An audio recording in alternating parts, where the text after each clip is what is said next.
F'rapport tal-Aġenzija tal-Kreditu Moody's Malta żammet ir-rating A3 filwaqt li l-ħarsa l-ġejjieni hija waħda stabbli. Fir-rapport ta' din l-Aġenzija Internazzjonali ntqal kif din il-klassifikazzjoni hija riżultat tal-prospetti b'saħħithom fuq l-ekonomija tal-pajjiż. Jissemma fuq quddiem nett il-konsum domestiku. Ir-rapport jgħid li minkejja li l-ekonomija Maltija hija waħda żgħira u miftuħa, il-kriżi ekonomika globali kienet miġġielda sew. Parti mir-raġun tkun prestazzjoni tajba fis-settur tas-servizzi li qiegħed dejjem jikber. Lucy Villa, assistent viċi President ta' Moody's, qalet bl-iktar mod ċar li l-ekonomija Maltija se tkompli tikber fl-2015 ukoll.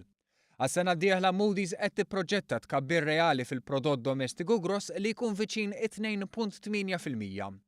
L-Aġenzija tal-Kreditu qed tipproġetta wkoll li d-deficit ta' pajjiżna se jonqos għal 1.7% tal-prodott domestiku gross filwaqt li l-perċentwal tad-dejn meta mqabbel mal-istess prodott domestiku gross mistenni jibda jinżel.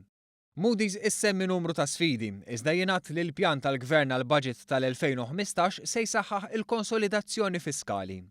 Saret referenza partikolari wkoll għas-settur turistiku fejn Malta kisbet riżultati rekord. Moody's tgħid li dan is-settur mistenni jkompli jikber. Ir-rapport jgħid li grazzi għal livell għoli ta' kompetittività, l-ekonomija Maltija kapaċi tadatta għal tibdil fil-kummerċ globali, filwaqt li kien innotat ukoll l-isforz tal-Gvern fl-oqsma tal-enerġija u x-xogħol u kif dawn huma maħsuba biex itejbu l-produttività tal-pajjiż.